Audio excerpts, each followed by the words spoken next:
आम आदमी पार्टी, अरविंद केजरीवाल जी 3 बार दिल्ली का चुनाव जीतते हैं। एक बार नहीं, 3 बार दिल्ली में भारतीय जनता पार्टी को धूल चटाने का काम करते हैं। पंजाब गए, वहां आम आदमी पार्टी जीती, प्रचंड बहुमत के साथ आम आदमी पार्टी जीती। दिल्ली और पंजाब जीतने के बाद अरविंद केजरीवाल जी की लोकप्रियता पूरे देश में बढ़ रही है। पूरे देश में केजरीवाल का संदेश शिक्षा और स्वास्थ्य का मॉडल पहुंच रहा है। पूरे देश में केजरीवाल के नाम पर लोग जुड़ रहे हैं, आम आदमी पार्टी से जुड़ रहे हैं। अभी 2 दिन पहले भारत को दुनिया का नंबर 1 देश बनाने का एक अभियान उन्होंने शुरू किया, जिसके समर्थन में देश के अलग अलग हिस्सों के लोग जुड़ रहे हैं। नरेंद्र मोदी जी के गृह राज्य गुजरात तक में उसमें बड़ा समर्थन हमें मिल रहा है। और जब केजरीवाल की लोकप्रियता बढ़ रही है, केजरीवाल चुनाव में जीत रहे हैं, एक के बाद दूसरा स्टेट, दूसरे के बाद तीसरे स्टेट में पहुंच रहे हैं, तो उसका सबसे प्रमुख कारण है दिल्ली का शिक्षा और स्वास्थ्य का मॉडल। दिल्ली के शिक्षा और स्वास्थ्य की क्रांति। इस बात से परेशान होकर, इस बात से हैरान होकर नरेंद्र मोदी जी को रात में नींद नहीं आती। उनको सिर्फ एक ही चिंता लगी रहती है कि कैसे केजरीवाल को रोकना है, कैसे शिक्षा मॉडल को रोकना है, कैसे स्वास्थ्य को मॉडल को रोकना है। लेकिन मोदी जी, मैं आपको बताना चाहता हूं, ना अब केजरीवाल आपसे रुकने वाले हैं, ना शिक्षा का मॉडल रुकने वाला है, और ना ही स्वास्थ्य का मॉडल रुकने वाला है। आपने हमारे स्वास्थ्य मंत्री को, जिसने मोहल्ला क्लिनिक का मॉडल पूरे दुनिया को दिया, जिसने पूरे देश में स्वास्थ्य के क्षेत्र में क्रांति की, उसको उठा के जेल में डाल दिया। हमारे शिक्षा मंत्री को जेल में डालने की तैयारी है। शिक्षा मंत्री को जेल में डालने की तैयारी कैसे हुई, कब हुई? बहाना क्या लिया जा रहा है? शिक्षा और स्वास्थ्य 2 ऐसा क्षेत्र है जहां पर केजरीवाल का मॉडल, दिल्ली का मॉडल पूरे दुनिया और पूरे देश में लोकप्रिय हो रहा है। अमेरिका का वो अखबार जो नरेंद्र मोदी जी की सरकार के बारे में छापता है कि कोरोना के दौरान लाखों लोगों की मृत्यु हुई, अमेरिका का वो न्यूयॉर्क टाइम्स अखबार जो मोदी सरकार की असलियत को पूरी दुनिया के सामने रखता है, वही अमेरिका का न्यूयॉर्क टाइम्स अखबार कल मनीष सिसोदिया की फोटो के साथ दिल्ली के शिक्षा मॉडल की चर्चा करता है। मनीष सिसोदिया के फोटो के साथ दिल्ली के शिक्षा क्रांति की चर्चा करता है, केजरीवाल के मॉडल की चर्चा करता है। इस बात पर पूरे देश को खुश होना चाहिए। पूरा देश इससे खुश है कि आज पूरे दुनिया में मनीष सिसोदिया की चर्चा हो रही है, पूरे दुनिया में उनके शिक्षा क्रांति की चर्चा हो रही है, पूरे दुनिया में केजरीवाल मॉडल की सराहना हो रही है।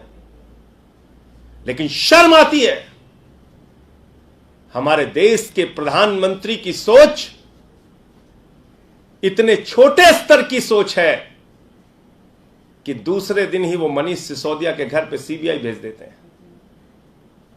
उनको खुश होना चाहिए था कि मनीष सिसोदिया के शिक्षा मॉडल की चर्चा आज पूरी दुनिया में हो रही है, लेकिन वो बौखलाकर दूसरे दिन सीबीआई का छापा डलवा देते हैं। और मसला शराब नीति नहीं है, याद रखिएगा। मकसद शराब नीति की जांच कराना नहीं है, याद रखिएगा। किसी को गलतफहमी हो तो अपने दिमाग से दूर कर लीजिए। मकसद एक ही है, अरविंद केजरीवाल की बढ़ती लोकप्रियता को रोकना। अगर शराब नीति मसला होता, अगर शराब मुद्दा होता, तो सबसे पहली जांच गुजरात के अंदर भारतीय जनता पार्टी के जो नेता नकली शराब बनाते हैं, जहरीली शराब बनाते हैं, सैकड़ों लोगों की जान चली जाती है वो जहरीली शराब बनाकर, तो जांच तो उनके खिलाफ होनी चाहिए थी। जांच की शुरुआत तो उनके खिलाफ होनी चाहिए थी। उनके खिलाफ कोई ईडी, कोई सीबीआई, किसी एजेंसी ने कोई जांच की? तो इसलिए शराब मुद्दा नहीं है, मुद्दा है अरविंद केजरीवाल की मॉडल को, शिक्षा के, स्वास्थ्य के मॉडल को रोकना, दिल्ली के मॉडल को रोकना। लेकिन मैं मोदी जी आपसे बहुत साफ तौर पे कहना चाहता हूं, अपनी इस छोटी सोच से बाहर आइए, बड़े मन से काम कीजिए। अब केजरीवाल आपसे रुकने वाले नहीं है, दिल्ली का शिक्षा मॉडल आपसे रुकने वाला नहीं है, स्वास्थ्य का मॉडल रुकने वाला नहीं है। पहले भी आपने सैकड़ों प्रयास किए हैं, अब भी कर लीजिए।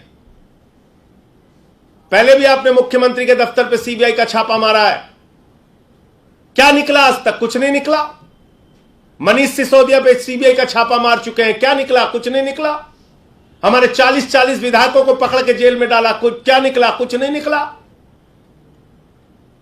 अब रोज सीबीआई ईडी, इन एजेंसियों को, दिल्ली पुलिस, इनको आपने मजाक बना रखा है। कराइए जांच, और हम तो स्वागत करते हैं, आप जांच कराइए जितनी जांच करा सकते हैं। न पहले कुछ निकला, ना अब कुछ निकलेगा। आपका चेहरा जरूर पूरे देश के सामने बेनकाब होगा। यह मैं बीजेपी और नरेंद्र मोदी जी से कहना चाहता हूं। मुझे इतनी बात कहनी थी, आपका कोई प्रश्न हो तो आप पूछ सकते हैं। संजय जी, मनीष जी के यहाँ पे जो सीबीआई का रेड पड़ा है वो शराब नीति को लेकर, दिल्ली एक्साइज पॉलिसी, आप तमाम बातें कर रहे हैं, लेकिन उस पॉलिसी के अंदर में जो आरोप लगा है कि शराब कारोबारियों को मुनाफा पहुंचाया गया, 144.36 करोड़ का जो फीस है माफ किया गया, नीतियों के अगेंस्ट जाके काम हुआ, ये सब कुछ पब्लिक, इन सारी बातों पर 1000 बार जवाब दे चुके हैं हम लोग। इन सारी बातों का जवाब मनीष सिसोदिया जी दे चुके हैं, पूरी पार्टी दे चुकी है। मैं आपसे पूछ तो रहा हूं, अगर शराब मुद्दा है तो गुजरात में जांच क्यों नहीं होनी चाहिए? जहां पे जहरीली शराब से बीजेपी नेताओं ने, एक जिला पंचायत का सदस्य पकड़ा गया था भाजपा का, जिसके घर में जहरीली शराब, नकली शराब बन रही थी। क्या कार्रवाई हुई ईडी सीबीआई की? क्या कार्रवाई होती है बीजेपी नेताओं पर ईडी सीबीआई की? येदियुरप्पा जेल गया, हेमंत विश्व शर्मा पे जो जांच चल रही थी वो जांच में कुछ निकला? क्या निकला बताइए? नीरव मोदी, मेहुल चौकसी 20,000 करोड़ लूट के भाग गए, कुछ हुआ? 9,000 करोड़ विजय माल्या लूट के भाग गए, कुछ हुआ? जल जीवन मिशन का हजारों करोड़ का भ्रष्टाचार हमने खोला था उत्तर प्रदेश के अंदर, कुछ हुआ? 42,000 करोड़ का डीएचएफएल ने घोटाला कर रखा है, 29 करोड़ रुपए चंदा दिया है बीजेपी को, उसने कुछ हुआ? मैं आपको फिर दोहरा रहा हूं, मकसद इनका बहुत साफ है, अरविंद केजरीवाल की बढ़ती लोकप्रियता को रोकना।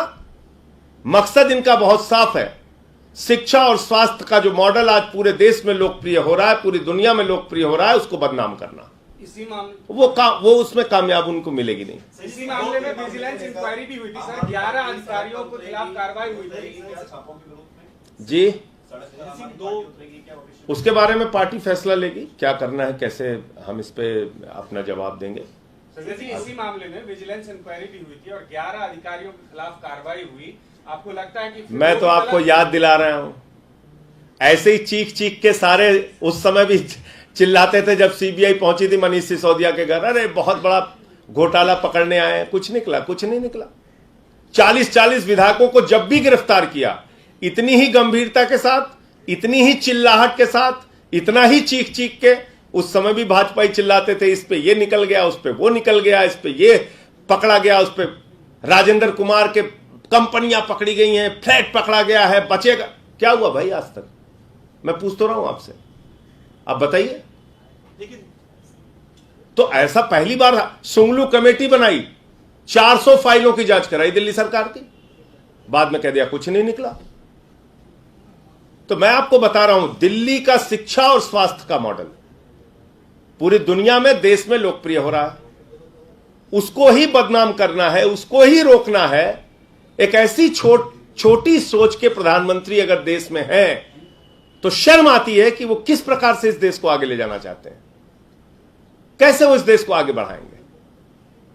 जिस देश के प्रधानमंत्री की सोच इतनी छोटी हो कि शिक्षा और स्वास्थ्य पे काम ना करने दे, अब बताइए कैसे वो देश को आगे लेके जाएंगे। क्या उनका सपना है इस देश के लिए, क्या सोचते हैं वो इस देश के लिए।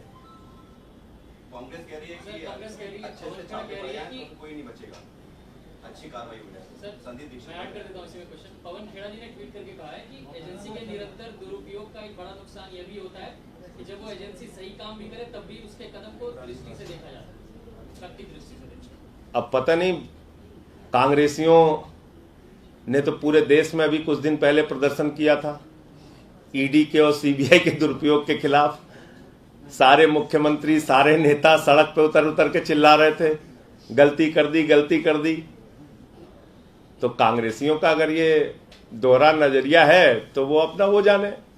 संजय सिंह के दो सवाल है। अगर आपका एजुकेशन और हेल्थ मॉडल सक्सेस है, जो साहब कह रहे हैं, हालांकि अपोजिशन पार्टी ऐसा नहीं मानती, तो ऐसा तो जरूरी नहीं कि अगर दो मॉडल सक्सेस तो बाकी के पॉलिसीज में, बाकी के नीतियों में कोई करप्शन नहीं हुआ होगा। अगर आपको लगता है कि मैंने आपके सामने सिर्फ एक सवाल पूछा जिसका जवाब कोई नहीं दे पा रहा है।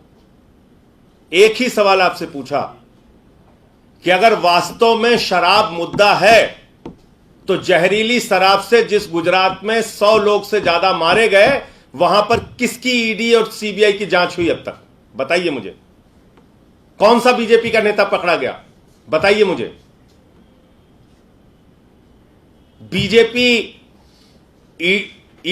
ईडी और सीबीआई जब इनके खिलाफ कार्रवाई करनी होती है तो बीजेपी के खिलाफ वो बिल्कुल पंगु हो जाती है, नहीं नहीं हमें तो कुछ नहीं करना।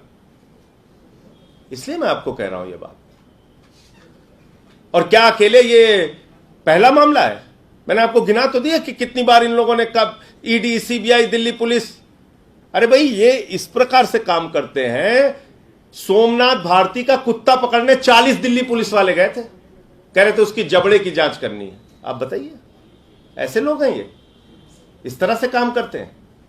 सर, मनोज तिवारी ने कहा कि आम आदमी पार्टी का ये मॉडस ऑपरेंडी है कि ये इसी तरीके से काम करते हैं। और दूसरा, मनीष जी ने पूर्व लेफ्टिनेंट गवर्नर पर जो सवाल उठाए थे उस पर उन्होंने ये जवाब दिया कि ये सरासर निराधार है। वो पद पर रहते हुए उन्होंने गरिमा मेंटेन की और किसी भी तरीके का उनकी तरफ से गड़बड़ी नहीं हुआ है।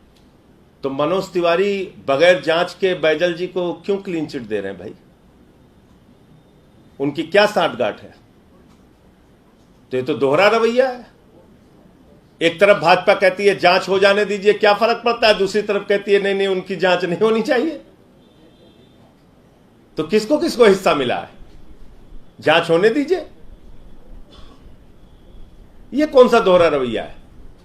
एक तरफ तो कहते हो गर्दन दबा दो, फांसी पे चढ़ा दो, उल्टा लटका दो, और दूसरी तरफ कहते हो कि क्यों जांच होनी चाहिए।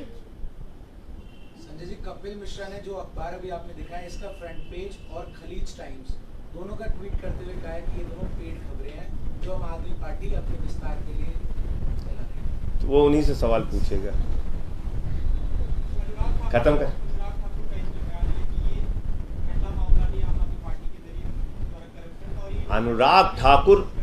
अनुराग ठाकुर इस देश के मंत्री बने, यही सबसे बड़ी अफसोस की बात है। गोली मारो छाप नेता इस देश का मंत्री बना हुआ है, वो बयान दे रहा है, आप उसके बयान को गंभीरता से ले रहे हैं और मुझसे सवाल पूछ रहे हैं। वो सब गोली मारो छाप नेता हैं।